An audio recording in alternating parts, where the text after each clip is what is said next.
Hey folks, welcome back to another HP Gaming, a GameLINK video. We are back at the big boy table once again because we have another big box unboxing for you today.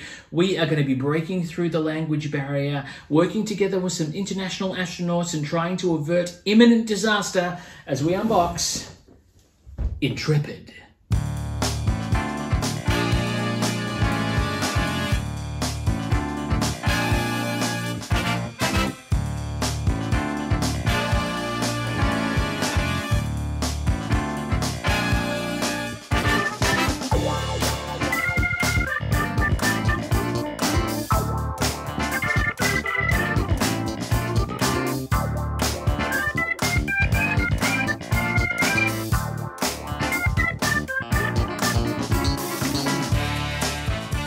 Hey folks, welcome back. If you are new to the channel, my name is Matt. Thank you very much for joining me. Super excited today once again to be presenting another big box unboxing for you. Today we are taking a look at Uproarious Games Intrepid. I know the game's got shrink on it. I know there's probably a big thing, a reflection of our light, but I don't care. It looks fantastic. The box is huge and I'm very excited to get into it. This is effectively a pandemic-style cooperative avert disaster game where you are on board the International Space Station and you are trying to prevent it from falling back into Earth's orbit and causing all sorts of trouble in the process. The trick with this one is that there is different astronauts. There is a mini expansion in this box as well because we went all in, because we can. And it just looks fantastic. There is a lot going on. I'm gonna get my knife. We're gonna get into this one, take the shrink off this one here. It's been sitting in our backlog for a while because we have had people present, children present. It's been really hard to record, obviously with lockdowns and things as well. Super excited to get this one out and show you what it's all about. Plastic, of course, goes on the floor. This box is just huge. And this isn't even a big box storage solution. It's just a big game, massive table presence. I'm very pumped for that. So, can you survive low Earth orbit? This is a game for 13 plus folks. This is a 1 to 4 player game. You can play it solo. 90-minute runtime, give or take. Devastating disasters. I'm not sure whether you set up knowing the disaster you're going to face or whether that's drawn randomly, which I kind of hope it is because I'm digging that. But there is a lot going on, as you can see here. The artwork on the front of the box is great. Look, there's not much more that needs to be said. I'm excited. I know you're excited. Come on over. Come on down. Let's take a look at what's inside this sucker. And there she is in all her stunning glory. Jeff Beck and Jeff Krause have put this together and it looks like they've done an amazing job. I know I'm excited for it. I haven't even opened the lid. Let's do that now. Very smooth unlidding. Again, the artwork, just look at this. It's just imminent disaster all the time and I just dig it. Oh my God, it's such a big box. I love it, I love it, I love it. Let's put that to this. Holy crap. Here's the Kickstarter exclusive expansion that I was talking about along with the mission critical expansion. So they've decided to flat pack all these inside to save on shipping because of the international shipping crisis. Good job, good on you guys. It looks great, very happy with that. And we can fold up the boxes if we want to. So let's, before we do all of this expansion stuff, that's all appendix. We've got the South Africa. Now I think these add extra astronauts to the expansion. The Kickstarter exclusive expansion adds the South African cosmonauts into the game. And then you've got the mission critical expansion. Now this, I believe, adds more chaos, more disasters to have to fight through, challenge levels, etc., along with more cosmonauts as well. Now the appendix is going to talk about the disasters, your, I guess, errata for this one. And then there's the core rulebook, which is huge. But the core rulebook, I think, is more designed, obviously, to talk about the gameplay and teach you how to play, but it also talks about different country boards. It'll give you background and history on the space exploration for each of those countries, excuse me. And then you've got different ways you can, effectively fix any issues that are arising from the International Space Station. I love it. Use resources, strain tokens. There is so much going on in this game. How you lose the resolve the game, resetting the round. Oh my goodness, that's the gameplay rundown of how it all works. You've got the irregularities variant as well. You cannot manipulate. I cannot wait. This game there's so much going on. All right, there is a lot to unpack here. let's not even sugarcoat it. You have the player boards here. Now I think, are these player boards or these other things? Let's have a look here. All right, so these are your resource boards. So there are different resources that you need to work through. I think we've got here, green is nutrition. You've got nutrition, oxygen, climate control, and power, which is yellow. So there you go, they're all listed here. Now, the crazy thing about these boards is they have this spin to drain. So you can actually rotate that around. Oh my goodness. Components. This is crazy. And there's a whole area here that's recessed. The boards. This is fantastic. I'm digging this. I just want to keep spinning that all day. And there's obviously one for each of the resources. So power, nutrition, which is very important. You must make sure you're eating healthily. Climate, don't want to roast. My gosh. How would that go on the table? So that's on the table here. You've got cubes and things in here. Spin to drain. Wow, that moves really, really well. Okay, I'm digging it. Let's get into it. We've got here now some tokens. Now these are different tokens for different aspects. We've got here, I think these ones are amplify and strain. So this one with die rolls adds +3 on a 5, whereas that one takes away 3 on a 5. I'm assuming that's what that means. Correct me if I'm wrong. More amplify for different die numbers. You've got what looks like here, converter tokens. Now these converter tokens look like they are, I don't know, must be used to convert different things, square peg, round hole, that sort of thing. And then you've got these disable tokens as well. So these disabled tokens obviously allow for things that have been obviously disabled, destructed, that sort of stuff. Sorry, very excited. There is a lot going on here, a lot to unpack, and I'm really digging it. You've got here what looks like a game board, which has all the tokens and things on it as well. So what have we got here? We've got, so this is the main game board. Is it double-sided or is it just black? It's just black. So here you've got transfer a die roll. These must be token storage for different components here as well on the game board. Then you've got the main space station itself. So I can't really, because it's so massive. So different space station, they're numbered 1, 2, 3, 4, 5, 6, 7, 8 on those areas. And that probably corresponds, the number corresponds to that little track. And then you've got docking module, habitation modules. There's more docking modules there. And there's a research track at the bottom, emergency supplies, and a big skull icon, which usually means badness. So you want to stay away from there. Let's see how we go trying to fold that back up. Oh my gosh, this game is just going to have so much going on. Look at all this stuff. It's crazy. So you've also got these beautiful little individually done team things. So this is a South African team. It's completely neatly labeled. I'll get out one of the ones that's from the base game. United Kingdom, I think, is one of those. Oh my gosh, look at all this. So much stuff. Okay, so we've got here, this is one of the player component trays, and it's got its own little whole thing here. I think Game Trays had a hand in this as well. United Kingdom, you've got a complexity rating. You've got little slots here for different components, different cubes. You've got a round reference card for the United Kingdom, and then the complexity. Yeah, they look like they're incredibly difficult to use. That's okay, I don't mind. And then you've got these tokens, and tokens, the oxygen storage tank is going to give you gain a new die, an adjacent. I have no idea what all the symbology means here. My gosh, there is a ton of these. Oh my gosh, so where do these get placed then? Do these get placed in the boards? I don't know. They must get placed on the actual, yes, on the game board.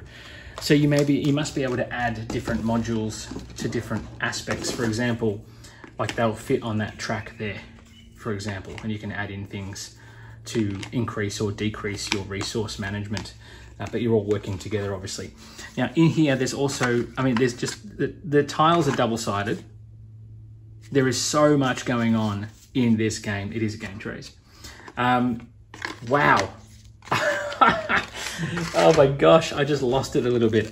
This is just epic. You've got Brazil, United States, you've got Russia, Malaysia, Germany, Japan, Canada. Gosh, So those are the game trays, and in the back of the bottom of the box, obviously there's different component trays or spaces for the different component trays. Holy crap, lots to choose from. And they've got a starter as well, and there's tier 1. So maybe that's dictated by how that all works. Or maybe it's the cards themselves, because the cards underneath have different tier numbers on them. So we'll pop that one in there. Then we've got storage for individual players. So this is energy. Is that climate dice, it looks like, maybe. And then you've got 15 dice per player. No, they're player dice. And then you've got little resource cubes. Oh my gosh, very much in the style of Pandemic, except one's not black. Wow. Love it.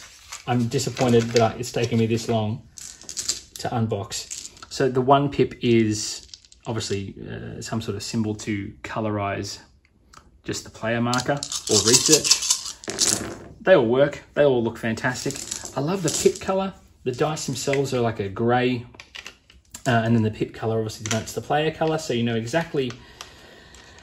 Oh gosh, sorry, I'm overwhelmed. This is just fantastic. The resource cubes must be for your individual player board, and then you can work out exactly how much of each resource you have at any one given time. There is just so much going on. If you've played this, can you please let me know what your experience was? So you've got storage dice and supply dice. Wow. Okay, what else have we got? We've got 4 sets of player dice, because it's 1 to 4 players. We've got some resource cubes, which looks like there's a research marker in there, which is green. You've also got energy supply markers, probably 1 for everything. And there's all these black cubes as well. What are the black cubes for? Scenario tokens. So they're tracking scenarios and things as well. And you've got your resource board markers for the different colors. Then it looks like you've got some sort of combination here, which this could be locker combinations for, that might be something to do with the expansion. I could be wrong, but that's neither here nor there. Over there. And then we've got a whole set of cards. We've got a die. We've got extra cards, tokens. Oh my gosh. Tokens, cards, and these you've got what looks like the dies are just a standard D8, which is fine. I think it's like a disaster die. Then we've got badges, career badges. Now these I think go in your different boards or in the individual resource boards here. I could be wrong. Again, I'm still unpacking it. So these are career badges: payload specialist, medical officer, mission specialist, spaceflight pilot. And they must go, I mean, you could potentially put them, they fit in the board there, so maybe, I don't know. There's just so much to learn about this game, and I'm digging it. I am digging it. I just don't know where to put everything back. All right, and then we've got more career badges over here. So we've got here, we've got some flight engineer action, science officer, crew commander, and technical officer. And again, they could be part of the expansions for this as well. I think, yeah, these are for the mission critical expansion, and this little fella here is for the mission critical expansion. It's only used by the Brazilian team, as you do. All right, we've got Solar Storm. Now, I think the Solar Storm cards are again a part of the mission critical expansion. It's sort of not higgledy-piggledy, but it is all, I mean, they've got the boxes here if you want to. Plastic, of course, goes on the floor. The Solar Storm cards are here, and there's green, yellow, we're getting nasty now, red, and then obviously it's all critical, but then we just don't want to have that card if we can. You've got the irregularities, which I think are used as part of a variant, which we saw in the main book. The Solar Storm cards, power outage, each player with red light tiles scorches their tile with the highest die value on it, drain power by 3. Lots of ways to fail. I love it. I mean, the cards themselves will have all sorts of crazy stuff on them that'll happen. X-class flare, each player scorches their tile with the highest value. Strain tokens of values 5 or 6 may not be placed. A scorched tile cannot be used unless there is a strain token on it. A sunspot explosion, proton cloud. Wow. Lots of insane damage. and things going on. We've got here a Solar Storm. This is one of the disaster cards for the scenario. Again, mission critical scenario, Solar Storm. Disaster player aids, things like that. More plastic on the floor. Place the scenario tokens to the side of the game board. So there's 4 player aids there, which I think are for all the players as a reminder. An exploding sunspot hurls 1 billion tons of protons into space, creating a massive cloud of electrified gases capable of scorching the delicate station life support systems. During the solar storm disaster, cards often instructed you to scorch a tile. By default, scorch tiles, etc., etc. Wow. Yeah, definitely, definitely going to get nasty, and I kind of dig it. What else we got here? We've got some more training components here. I think this is another disaster. There's a training simulator. So maybe there's like a little tutorial mode. I kind of dig that. Training simulator here. The cards are a bit bent, which is annoying. Meteor shower, reference card, toxic leak, and then missions, because I think there's missions that take place in this game as well. Disaster training is essentials. Yes, there is a tutorial mode. Yes, please. Thank you so much. Meteor shower, a toxic leak. Place the toxic dice here. And then you've got missions. Place a die of value 1 onto a mission card to start it once started. So missions come into play as well. I just don't even know where to begin. There is so much going on here. Oh my gosh. We do like some cooperative games here in our house. So this is one that may very well hit the table. I don't know if it's one that Charlotte may look at this and go, I have no idea. She'll want to play. Plastic again on the floor. She'll want to play, but I think she might find this one a bit beyond her. We've got irregularities there. We've got some mission cards, and we have the toxic leak stuff. And I think we've got some irregularities there. And then the training simulator. So the training simulator has these symbols here. This is obviously beginning. It has 1 of 10. And then the last one is obviously disaster mode. So if I look at these, coolant disruption, disable 1 climate tile. Station modules can be very fragile. Okay, so it's sort of teaching you how to play the game. Oxygen leak, drained by 3. Corroded food storage. Station breakdown. Each player with red light tiles disables 1 of their tiles. Proceed with caution. Each player places a strain token on 1 of their tiles.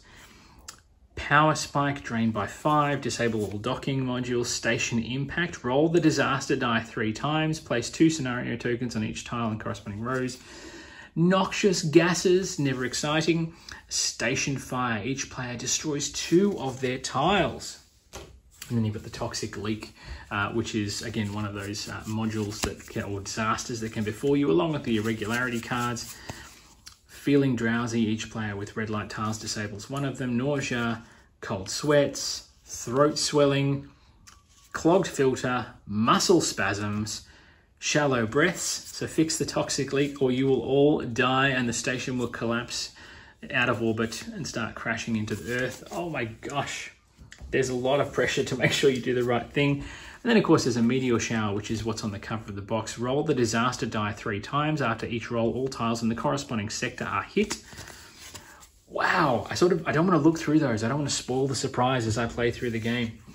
Then you've got the mission cards. There's 8 of these here. And we saw you can play place a die on it in order to start the mission. Reboot the station, 2 to 4 players only. Consume lowest resource, reduce each drain by 1, limit your output. Mind over matter, blood, sweat and tears. Cycle the vents. Fire up the welding torch. All systems go. Put your back into it. Consume nutrition. Wow. If you consume up to 10 nutrition, you get to reduce the drain by 1. Wow, there is so much going on here. I knew it was a big box. I didn't realize it would be so involved. Wow, let's come on out. I'll try and get a few shots of a few things for you. I've included it and gone through all the different expansion components as well. I have no idea how this works. I need to read the rule book. It's going to be a learning curve. Thank goodness they've included a training simulator as well. I'm digging that part of it. Very, very helpful indeed. Uproarious, it looks amazing. I am absolutely pumped to get this one out and have a bit of a look. Let's come out and we'll talk more about some first impressions. Oh, wow. Wow. Well, there you have it. There is so much going on here, not literally just to physically unpack. There is so much going on in this game. I have no idea even where to start. Obviously, the training simulator, I will start there. But oh my goodness, the content, the components, the look of this thing, this is going to need a massive amount of table space. I am chomping at the bit to get this to the table. No joke, this is going to be... I mean, I just hope that when I actually play this, it's not a letdown, because holy crap, it looks so impressive. It looks fantastic. The card modules, having the extra different player trays, the game trays components for this thing. Oh my gosh, the dice look amazing. I'm gobsmacked with the production on this thing. It's incredible. It's incredible. It looks amazing. Uproarious, thumbs way up, 2 thumbs way up on your production element. If the game is as good as the design, holy crap, and I haven't seen a lot on the interwebs about this. Mind you, I haven't gone searching for it. This has been sitting here for a little while in our backlog of stuff that I've been waiting to unbox, so that I could get this table ready to unbox for. I am so disappointed in myself that I didn't jump on this earlier. So my apologies to Uproarious, to all of my subscribers, for not getting this out sooner, because this just looks incredible. Again, first impressions only. I'm yet to play the game, but I'm a very tactile person, as those of you who watch the channel will know. So to see something like this with the components that it has in it, I'm just blown away by the sheer scale of this thing. The fact that we went all in, got that mission critical upgrade, the extra expansion, the fact that we're able to have not just the 2 disasters, but you've got the training module and you've got the other disasters from the mission critical expansion, the extra countries that you can play as, obviously South Africa, I think Germany was an add-on as well. The retail version of this, if there is one, won't have half as many of those. It'll only have 4 different countries to play from, or to choose from. But the resource management wheels that you can turn to drain things out, oh my god, that looks incredible. Absolutely amazing.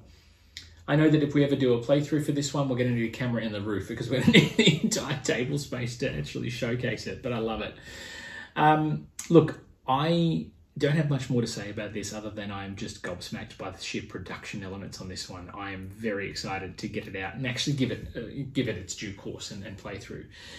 If you've played Intrepid, if you've come across this one, if you've experienced it, if you've seen it on the interwebs, please let me know your thoughts in the comments below. I'd love to hear what you think and what you have to say about this. For my money, I am, as I said, so disappointed I didn't get it out sooner. It just looks the business, which is awesome. The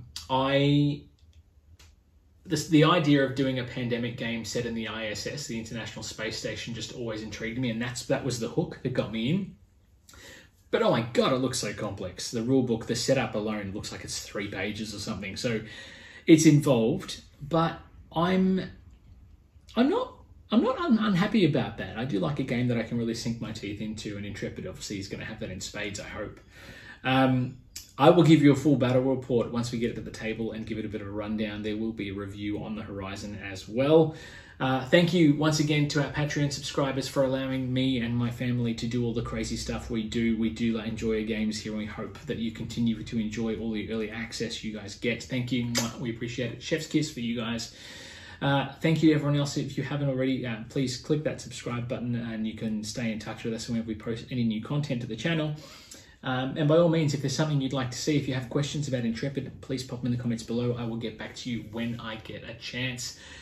Until then, folks, keep watching the stars, get back out there, be kind to each other, play more games, and we'll see you back here at the table very, very soon. Until then, I've been Matt. You've been awesome.